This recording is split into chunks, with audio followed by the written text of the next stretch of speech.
pilots, you probably heard there's an awful lot of excitement about these lines of holes in the substrate. And what we're looking for, well, we want to just first let's survey it well. And then what we would like to see is if this line of holes, if we can tell that there's a fresher end, and if we see some holes that look like they're quite fresh, and by that I mean they're not infilled with some of the detritus that Ashton was just describing or settling from the water column, then we'd like to do a suction in it. ROV, do we have the ability to do a near downward looking kind of photo grid survey of a small patch of this area? Or this is as far down as I go. Okay. It's like a 47 degrees down. So this particular one looks more curved than some of the others. I'm looking at the one, yeah, there's a couple of different lines. The laser, here. So are the lasers back on, pilot, or are they just off they're frame? just obscured because I was going. They were there? Yeah, here we go. Thank you. So, kind of walking down the line here. Yep. And again, you kind of just see how sharp and rectangular some of those holes are, and then it looks like, you know, they kind of fall, the surrounding sediment falls into them. Right. Rounds them out. So I think, you know, there's a couple of things here. The fact that they're collapsing these ones says that they are relatively old, I think. And there's probably also a difference on the nature of the sediment, right? About how easily they would collapse versus how easily they would keep their shape. Scott, do you like this end here or the other end? I don't really like either end, okay. Because they look a little bit degraded, but this one looks a little sharper to me. Would you agree, Ashton? Maybe we could zoom in on 1, 2, 3, like the fourth one down, the second one up from the skid or the bottom of the screen. Roger. I'm just trying to look at a fresh one that has nice sharp sides. Let's get a good zoom inside there. Okay, coming down. I'm seeing a number of other tracks also in the sediment that tells me there are other organisms that are moving about the top of the sediment surface. About to be some D2 tracks here.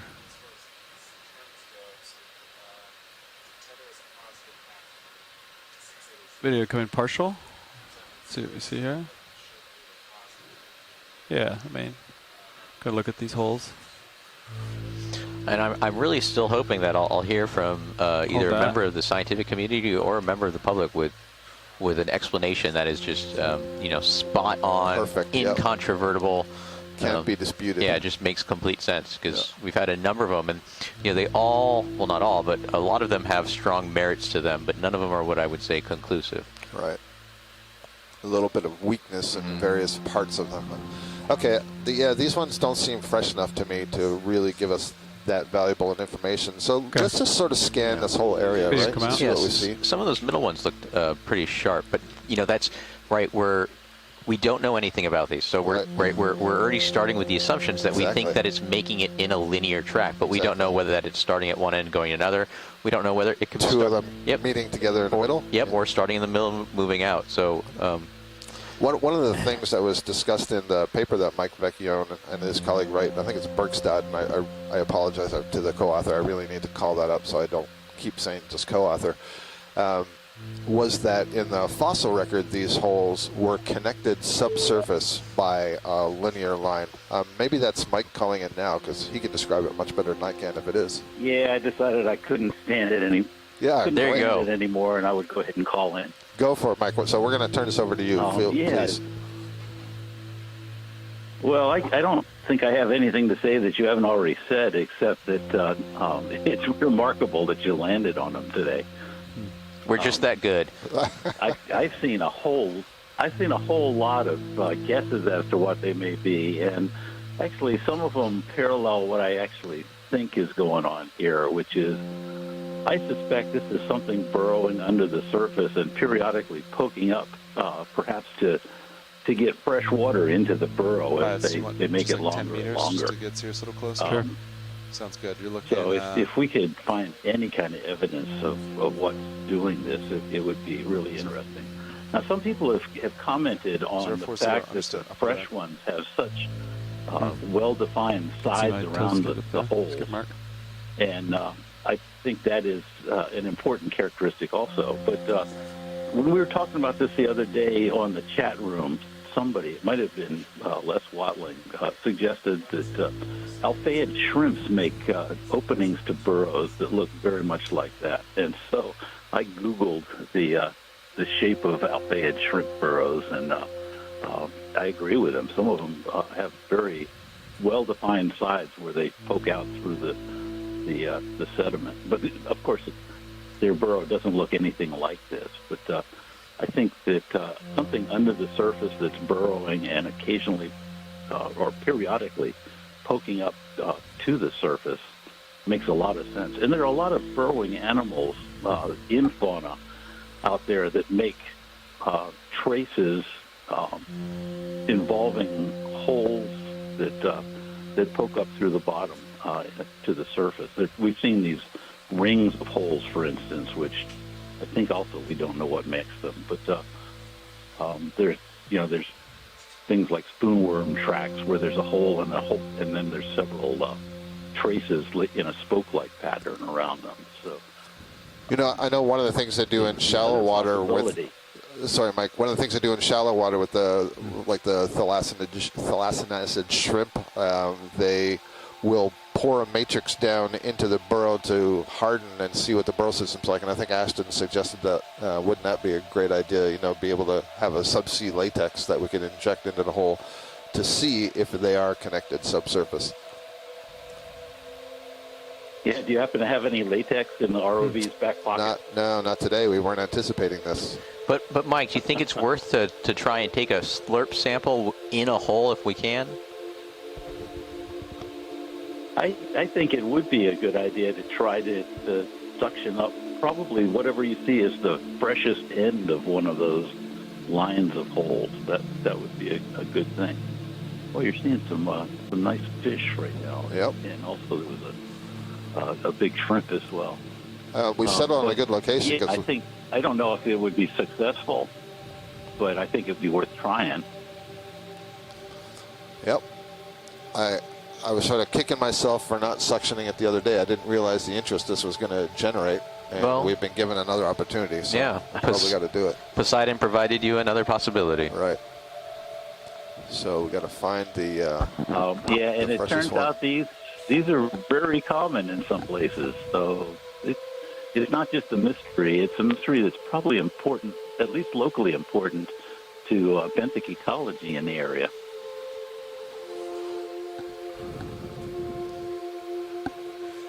Scott, I'm looking at my downward-facing camera, and it's a little bit more clear. Okay. So those are kind of faded, and this is kind of the sharpest one, but there's a lot of black inside of it. I don't know if that's is how much oxygen is in the water that seeps down to the sediment, and this perforation would increase the flow of water and the potential penetration of oxygen down into the sediment that would help out other animals. To me, it looks like it fades off down here. Yeah, that's an interesting the upper comment, and we do have CTD measurements of dissolved oxygen in the water, and so we could do a comparison of the oxygenation of the water at the places where we're observing these and where we're not observing these. I don't know if it would lend any insight, but it is another environmental control that at least we have. And we're looking at. I suspect that where we're seeing these. Sorry, go ahead. Oh, I was going to say we're now looking at another camera, and we can see what looks like maybe some fresher ones. So maybe these would be a good one to try, Scott. Yeah, that's what we're thinking, and it looks like this end that's above the lasers looks to be a little bit fresher than the other end. The pilot was noting that it seemed to fade over there. To me it looks like the tracks kind of come up and then stop right there, and they look more fresh than the ones down there. Yeah, and so there's a pile of something above that track, and then another burrow beyond it, and that burrow beyond it looks a different shape. I agree with you. So one above the laser or one below the laser? That's the question.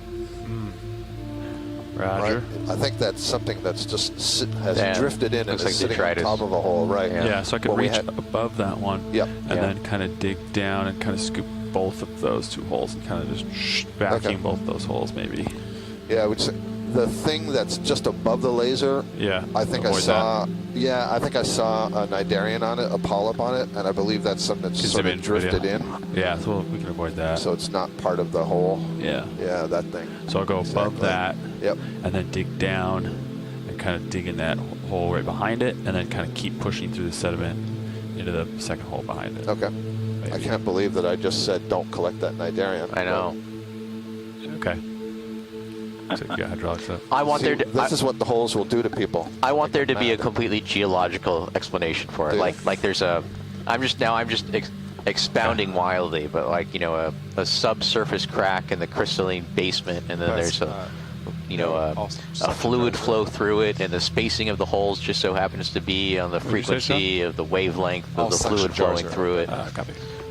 But that's me Roger. just trying to feel like I'm part of the conversation. Ken, Yeah, so- it would have to be something that occurs in many places. Mm-hmm. Yeah, I imagine the sediment's going to kind of clog the filter, and then either we fluid probably won't flow get or anything. bubbles. You know, bubbles would be another thing that could do that sort of thing. So you have to be quick. But they wouldn't Oh, create these kind of we're holes. just gonna be digging I don't think. sediment here. The other biological All right, you wanna draw out explanation is partial? something that's going along above the surface and then poking down, perhaps beating, like a shorebird does, poking Roger. its bill down For 7. periodically to try and catch things under the surface. Increasing to But I don't see any indication of like tracks alongside these holes or. Right. Sulak suggested I it think might it's good. be a skate or something like that, which could float, swim along just above the bottom and not leave tracks.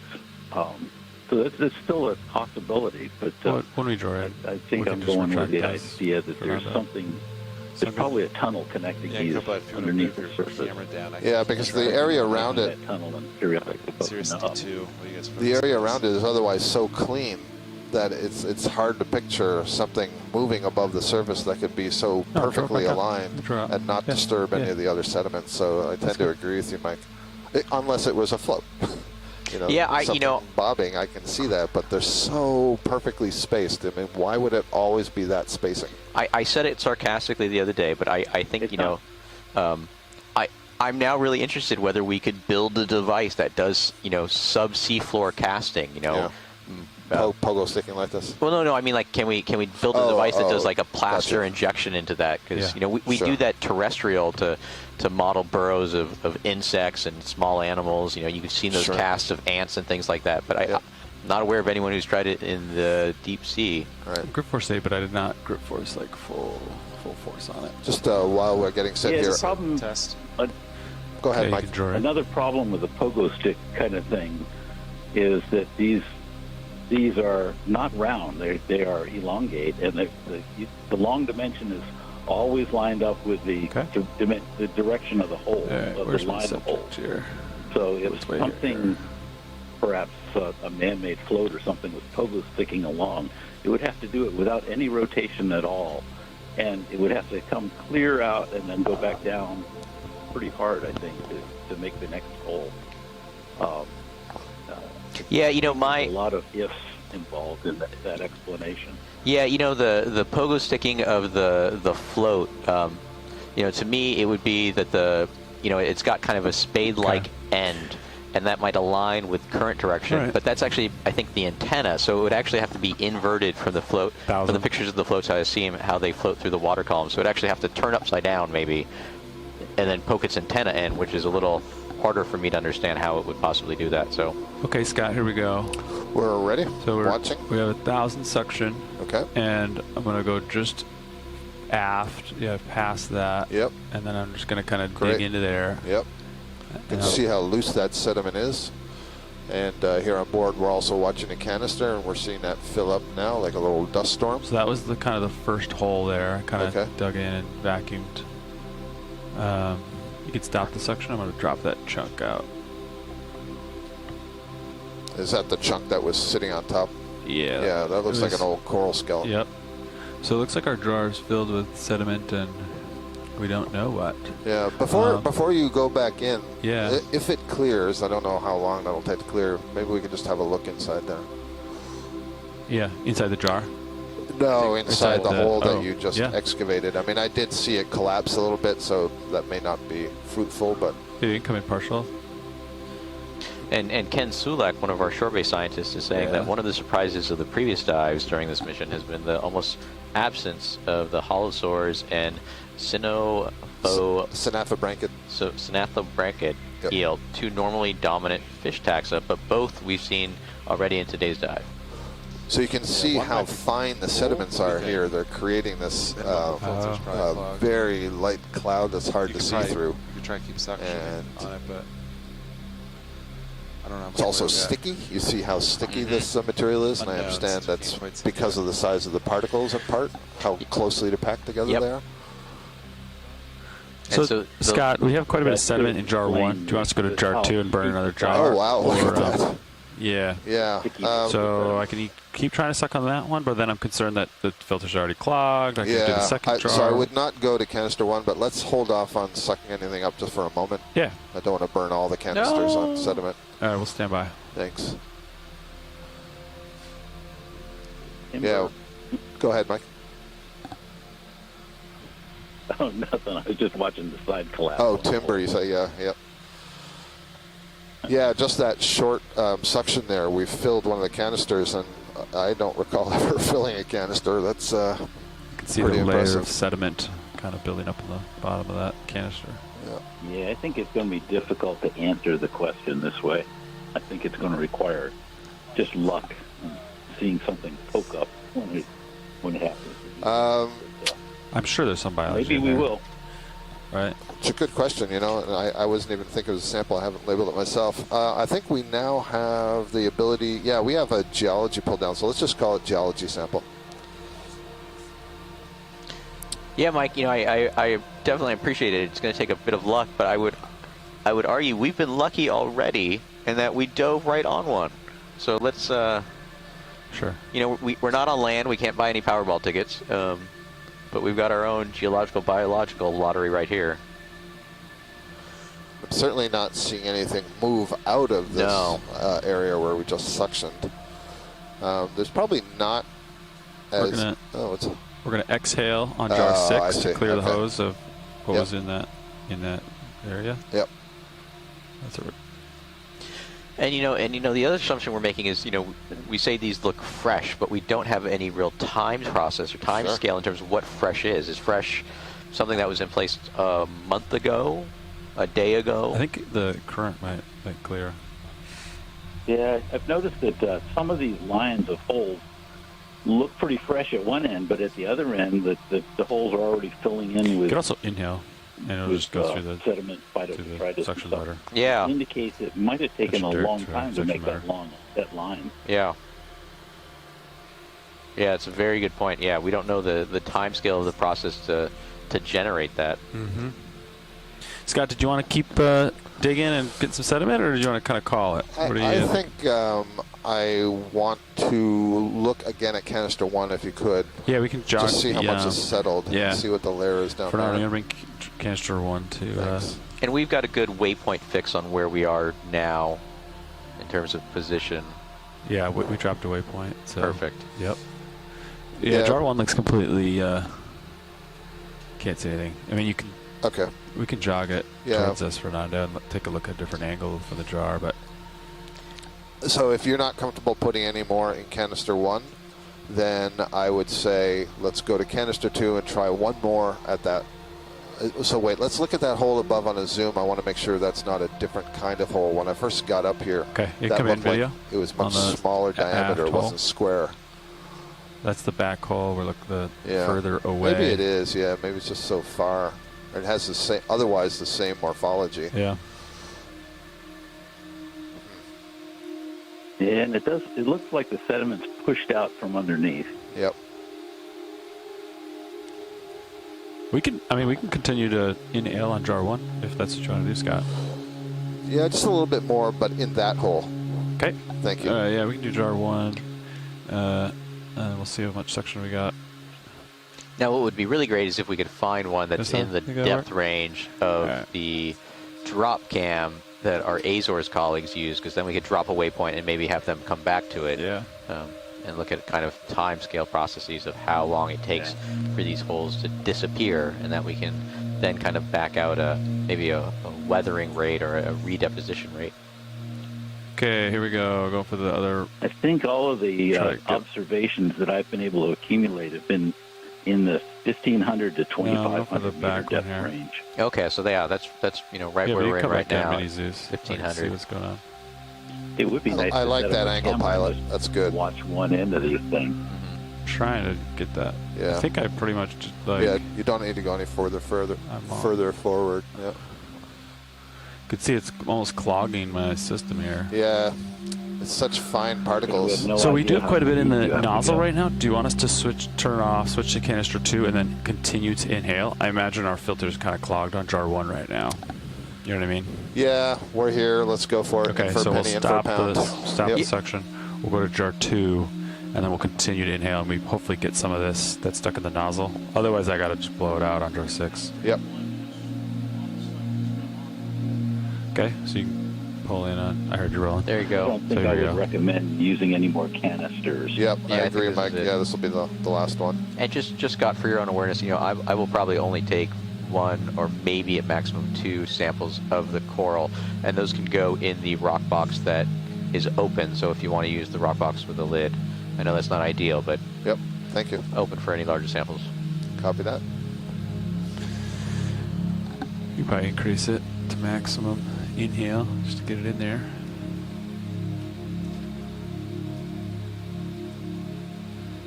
We really made a mess of our suction system today. I was going to say that suction sampler's been through a lot. Yeah. Okay. I don't want to hog the dive, but I Good think set. Probably secure rather the suction than and messing around much longer on we'll this, go to if we jar just 6. Keep an eye on these things Are you going to come in when they're on around HD, I and, guess? I and don't look know. for any kind of activity that involves them. Yeah. That would be Okay. the best, Will do, Mike. Yep. approach at this point. Yeah, I think this is time that's been well spent. There's been a big interest both from the public of it and also just the scientific inquiry. So this is exploration, Sure. definition.